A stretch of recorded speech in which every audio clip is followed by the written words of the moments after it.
دوستو کیا آپ جانتے ہیں گورنمنٹ اسپیس آرگنائزیشن کے 77 کنٹریز میں سے صرف 11 کنٹریز ایسے ہیں جو چاند کے آربٹ تک جانے میں کامیاب ہو چکے ہیں۔ ان میں سے صرف رشیا، امریکہ اور چائنا لیونر سرفیس پر سکسیسفلی لینڈ بھی کر چکا ہے۔ اب بھارت چوتھا ملک بننے کی خواہش رکھتا ہے۔ 2019 میں اسرائیل اور 2022 میں UAE کی ناکامی کے بعد کیا آپ سمجھتے ہیں کہ بھارت اس میں کامیاب ہوگا؟ کیا بھارت دنیا کا چوتھا کنٹری بن پائے گا؟ کیا چندریان 3 کامیاب ہوگا؟ چندریان 3 کے آبجیکٹیو کیا ہیں؟ چندریان 3 میں ایسے کون سے انسٹرومنٹ لگائے گئے ہیں؟ چندریان 3 چاند پر کہاں لینڈ کرے گا؟ ان سب سوالوں کے جوابات جاننے کے لیے ہمارے ساتھ جڑے رہیے۔ مشن چندریان 2 جو 22 جولائی 2019 کو لانچ کیا گیا تھا، اس کے لینڈر اور روور نے 7 ستمبر کو چاند پر لینڈ کرنا تھا۔ لینڈنگ سے صرف 2 کلومیٹر کی اونچائی پر اس کا زمینی کانٹیکٹ ختم ہو گیا اور ہارڈ لینڈنگ کے باعث یہ مشن انسکسیسفل ہو گیا، لیکن اس کا آربیٹر آج بھی لیونر آربٹ سے انفارمیشن سینڈ کر رہا ہے۔ چندریان 2 کی ناکامی کی وجوہات سومناتھ نے بتائی۔ انہوں نے کہا کہ اس کی 3 وجوہات تھیں۔ نمبر 1، تھرسٹر نے ایکسپیکٹیشن سے زیادہ تھرسٹ پیدا کیا۔ نمبر 2، لینڈنگ کرتے وقت لینڈر جھول کھاتا ہے تو اس کو سافٹ ویئر کے ذریعے کنٹرول کیا جاتا ہے، لیکن رفتار زیادہ ہونے کے باعث سافٹ ویئر اس کو کنٹرول نہ کر سکا۔ نمبر 3، لینڈنگ کرتے وقت سپیڈ بہت کم ہونے کے بجائے اس کی سپیڈ اچانک سے بڑھ گئی۔ تو یہ 3 وجوہات تھیں جس کی وجہ سے چندریان 2 مشن ناکام ہوا۔ چندریان 3 کو 14 جولائی 2023 کو ستیش دھون اسپیس اسٹیشن سے چھوڑا گیا ہے۔ یہ زمین کے گرد 179 کلومیٹر اونچائی پر موجود آربٹ میں انٹر ہو چکا ہے۔ ہم راکٹ کا فنکشن دیکھیں گے۔ سب سے پہلے اس کے S-200 راکٹ علیحدہ ہو جائیں گے، اس کے بعد اس کا خول سیپریٹ ہوگا اور پھر اس کا کرائیوجینک انجن بھی اس سے علیحدہ ہو جائے گا۔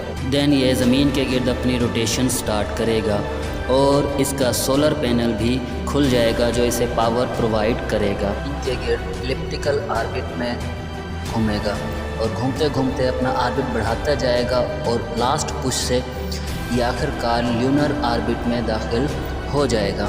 پھر یہ لیونر آربٹ میں اپنی موشن کو جاری رکھے گا اور اپنا ریڈیس چھوٹا کرتا جائے گا۔ طرح یہ چاند کے نزدیک آتا جائے گا اور جیسے ہی چھوٹے آربٹ میں آئے گا اس پلشن موڈیول سیپریٹ ہو جائے گا اور اسے چاند کی طرف دھکیل دے گا، جس سے یہ رول کرتا ہوا مزید چھوٹے آربٹ کے ساتھ مزید آربٹ کیا کرتا جائے گا، چھوٹا کرتا جائے گا اور چاند کی طرف موشن کو جاری رکھے گا۔ کے لیے یہ اپنے تھرسٹرز کو استعمال کرے گا۔ جیسے ہی یہ مون کی سطح پر لینڈ کرے گا اپنا کنیکشن ارتھ سے کنیکٹ کرنا شروع کر دے گا۔ اس کے فوراً بعد ہی اس کا روور جو ہے وہ سائٹ سے باہر نکل آئے گا۔ اس روور کا نام پرگیان رکھا گیا ہے۔ اس کے 6 ویل ہیں اور اس کا وزن 26 کلو گرام ہے۔ اس میں اسپیکٹرومیٹرز، کیمراز اور ڈرل لگائے گئے ہیں۔ بات کرتے ہیں اس کے اہم پارٹس اور ان کے کام کی۔ سب سے پہلے پروپلشن موڈیول، یہ لینڈر اور روور کو 100 کلومیٹر کے لیونر آربٹ تک لے جائے گا۔ یہ باکس کی طرح کا ایک ڈبہ ہے جس کے ایک طرف لارج سولر پینل ہے اور دوسری طرف لارج سلنڈر لگا ہوا ہے۔ اس میں ایک پے لوڈ بھی استعمال ہوا ہے جس کا نام اسپیکٹرو کلوریمیٹری آف ہیبیٹیبل پلانٹ ارتھ ہے۔ اس کا کام نیئر انفراریڈ ویو لینتھ کو استعمال کر کے لیونر آربٹ سے زمین کی اسپیکٹرل اور کلوریمیٹرک میئرمنٹ کرنا ہے۔ نمبر پر آتا ہے لینڈر۔ یہ مون پر سافٹ لینڈنگ کا ذمہ دار ہے۔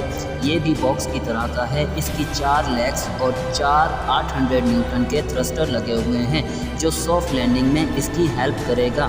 اس کے علاوہ روور اور سائنٹیفک انسٹرومنٹ کو انالیسس سائٹس پر لے جانا بھی اسی کا کام ہے۔ لینڈر میں 3 پے لوڈز ہیں۔ Number 1، Chandra's surface thermophysical experiment جو لیونر سرفیس کی تھرمل کنڈکٹیوٹی اور ٹمپریچر کی پیمائش کرے گا۔ Number 2، instrument for lunar seismic activity جو لینڈ سائٹ کی سسمسٹی کو میئر کرے گا، مطلب